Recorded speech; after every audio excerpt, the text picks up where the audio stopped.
Hello there and welcome. In this episode I'm going to be talking about something that affects everything within the aquatic industry, from the hobbyist all the way up to the people that go out and capture the fish from the world. You may or may not know that very recently a bill has passed in the Hawaiian courts which basically stops all commercial fishing and trade of wild reef fish within Hawaii. Now, Hawaii is the world's third largest exporter of a commercial aquarium fish, following closely in Indonesia and the Philippines tracks.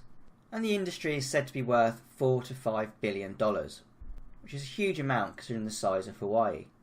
Up until now, all you needed to do commercial fishing of aquarium species was a $50 commercial marine license and a free commercial aquarium collection permit.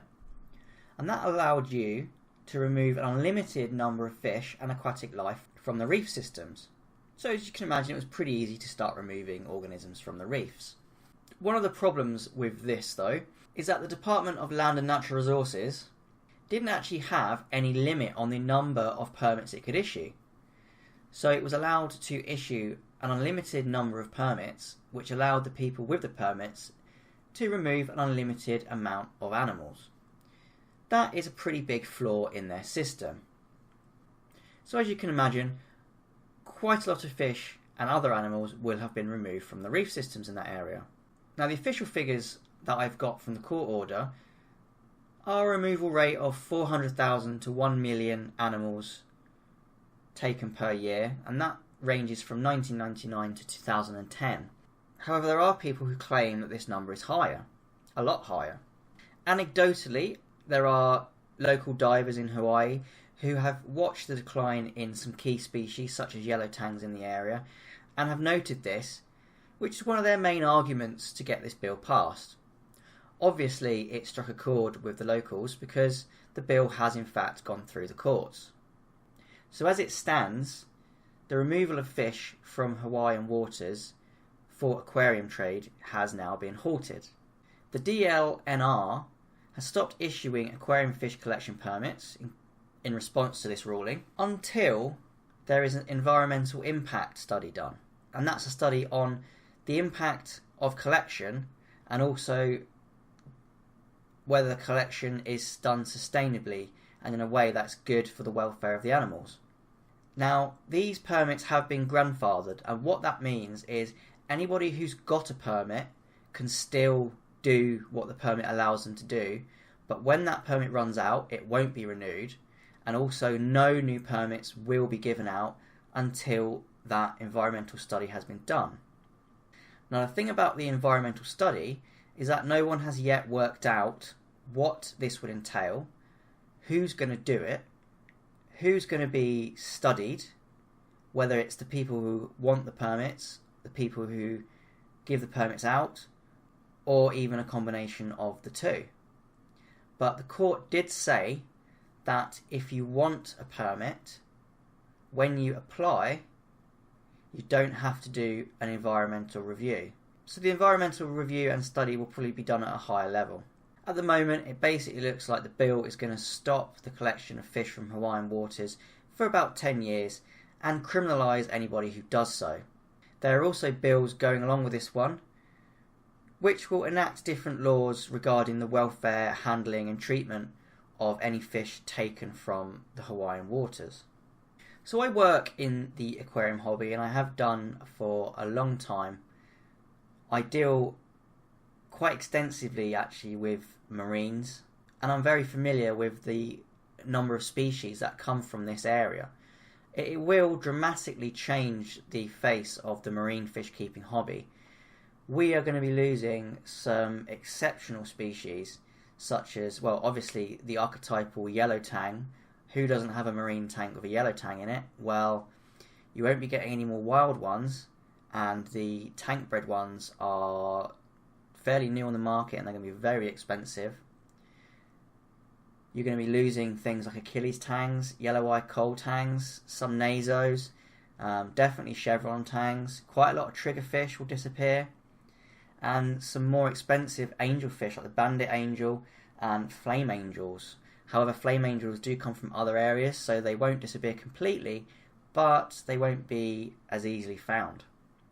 So really, we're only going to have the fish species available from other parts of the world, like the Philippines, Indonesia. We'll have African species as well, but we're going to miss out on a huge chunk of species. But, I mean, environmentally, what's more important? Losing a few species from the hobby, or keeping the Hawaiian reefs safe, not making the species there vulnerable, because when they're being collected, it is just certain species that have been taken out. And if you pluck certain keystones from the environment, it will change the environment massively. So although it does affect the hobby and it does affect my job directly, I feel that it's a good thing that this bill's come into place, because you can imagine as the hobby increases and the take levels of these species increases, they're going to become more vulnerable to extinction, and that's going to harm the environment even more. Nobody knows how long this ban will last, but hopefully it'll be long enough to allow the stocks to recover, and once they have done their environmental study, they'll be able to put some real limits on the numbers removed from the Hawaiian reef systems. Now, there are some areas of Hawaii that are actually in a no-catch zone already. 35% of the coast has collection prohibited along it, and scientists who've done studies here say that the fish stocks have rebounded in a big way. So obviously it works, and obviously the aquarium hobby is having an impact on the numbers of these fish in the region. Now, flip side is, what about all of the fishing that's done for food and for sport in the area? Well, I did have a good look into this, and the actual fisheries for sport and fisheries for food don't actually overlap with the reef systems. The trawlers and the longliners that are going out for food stock are actually doing it in pelagic regions. They're taking different types of fish, so they're taking larger, more predatory fish like swordfish, skipjack tuna, that kind of commercial fish. And they are highly regulated. They've already been through this process of doing environmental impact studies, and they've already gone through the courts with regards to how much they can take, where they can fish, and all of those regulations. So it's not really fair to argue that the two types of fishing are the same. So let me know what you think. If this is news to you, or you've already heard about it, what are your thoughts on this banning? Is it a good thing? Do you agree with it? Do you think it is a waste of time, and that we should just take as much as we like while we can? Would you pay more for a yellow tang if you knew that it was tank raised and that the wild stocks are being allowed to recover? Let me know. It's a very interesting topic, and it's completely fresh and happening right now. If you did like this video, remember to let me know by clicking like. Also, I may do some more videos revolving around news from the aquatic industry. If you'd like to see that, remember to subscribe to my channel. Thank you for watching, and happy fish keeping!